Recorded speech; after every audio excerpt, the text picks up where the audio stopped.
What do examiners want in your thesis? That's the series we are looking at.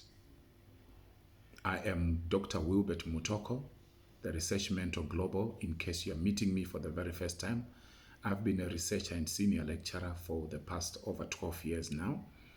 At the same time, I've also been an external examiner across Africa and Europe. I have supervised more than 40 postgraduate students in the past 12 years. We are looking at episode number 7 today. What do examiners want to see in your thesis? Episode number 7.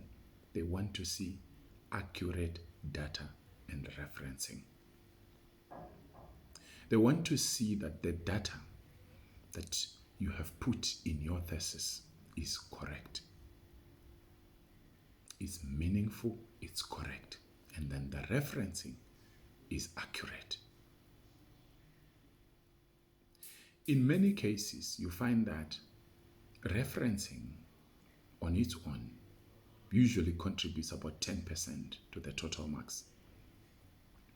And some students think, it doesn't matter 10%, what is 10%? No.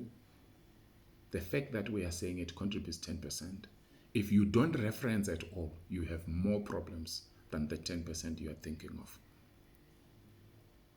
It's problematic for you to commit the crime of plagiarism at this level. What kind of scholar are you? What are the red flags? Shallow referencing, incorrect referencing, incorrect data, inconsistent referencing. You find somebody is using APA, then later on they are using Harvard, later on they are using something else. They don't even understand the difference.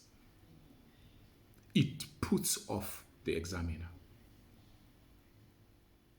Because we as examiners believe that referencing should be one of the easiest things for students, because you are given the referencing guide. You are told in this university we use Harvard or we use APA or whichever, and you are given the guide. So why are you using different referencing systems? And why are you using data that is not consistent? Here are some tips. Cross-check your data to make sure it's correct and consistent.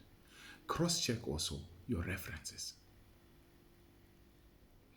Check every in-text reference that you have put in the thesis or your citation. Is it actually there in the reference list? Examiners check that. We check that. If I see 1, 2, 3, 10 citations or in-text references, and then I don't see the references in the reference list, then I begin to doubt your work.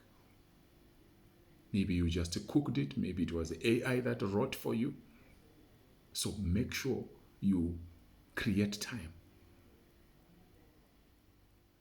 to cross-check. If you can, also use some softwares that help you with your referencing, like Zotero, like Mendeley. There are many others. Find one that you can easily understand and work with it and be consistent. One other thing that I've seen, though, as an examiner over the years and as a supervisor and as well as a mentor, is that I've seen that there are some softwares that are not accurate. You might find that maybe you are using a referencing guide that says when you're writing a citation, you mustn't put a comma between the surname of the author and the year. But you find the software that you are using is putting a comma.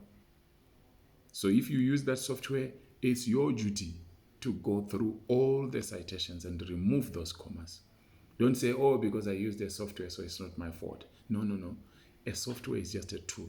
At the end of the day, you are accountable, you are responsible. So make sure your data is accurate, make sure your referencing is correct and it's consistent throughout.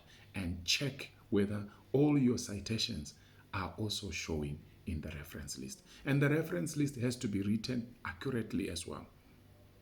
The way you write a reference for a textbook is not the same as the way you reference a journal article. So make sure you master those things. The secret is in doing your things in time so that you have time to correct everything. I love you. Dr. Wilbert Mutoko signing out. Cheers.